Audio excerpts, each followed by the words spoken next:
talking here at Eastern State because everybody was supposed to remain separated and isolated. Somebody was found talking, and basically the only kind of punishments they gave people were taking work away from them, or beating them, or starving them. It's essentially how punishment worked here in the 1800s. There was also a device called the iron gag, basically a chain vest that they would put around people with an iron rod attached to it. They chained somebody's hands behind their back, and the further they lifted their hands up, the further that iron rod would go down their throat, choking them, preventing them from talking. Matthias Tecumseh in 1834 actually died in the iron gag, and he was the first prisoner to die from guard brutality here at Eastern State in 1834. So the stakes are very high for the people inside of these cells. That's also why we saw pipes on the outside, because if people were trying to tap on their pipes to communicate, then the guards could hear it inside of the cell blocks. So absolutely no talking, at least that was the official rule. But over time, these rules eroded, as we saw with the bunk beds inside of cells and talked about with 4 people inside of cells. So now I want to take us over to cell block 14 to talk about things falling apart. So how is life? You don't seem to be talking very much.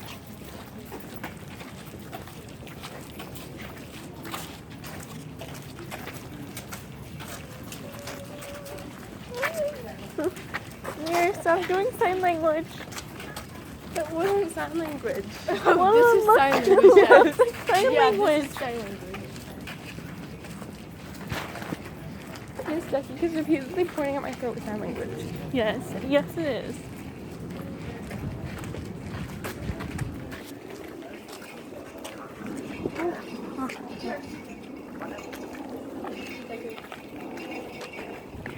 Okay. So we're standing outside of cell block 14. And cell block 14 is pretty emblematic of how Eastern State changed over time.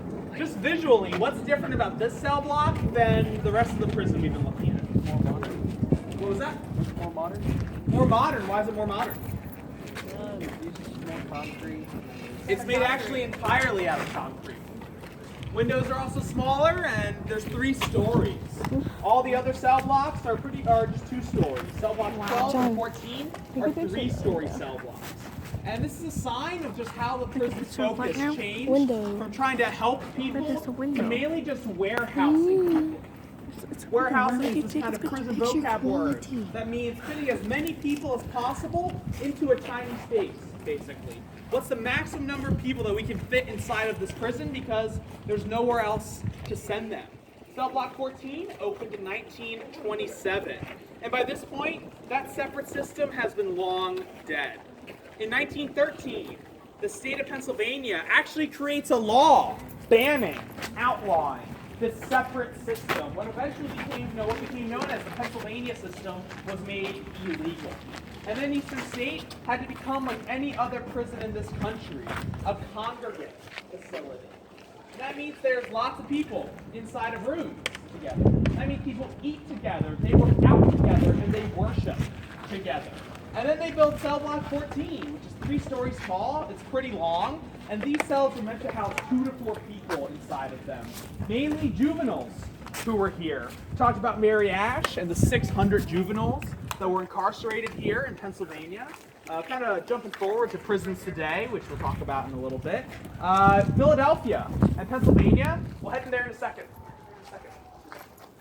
Philadelphia and Pennsylvania is actually the world's capital for juvenile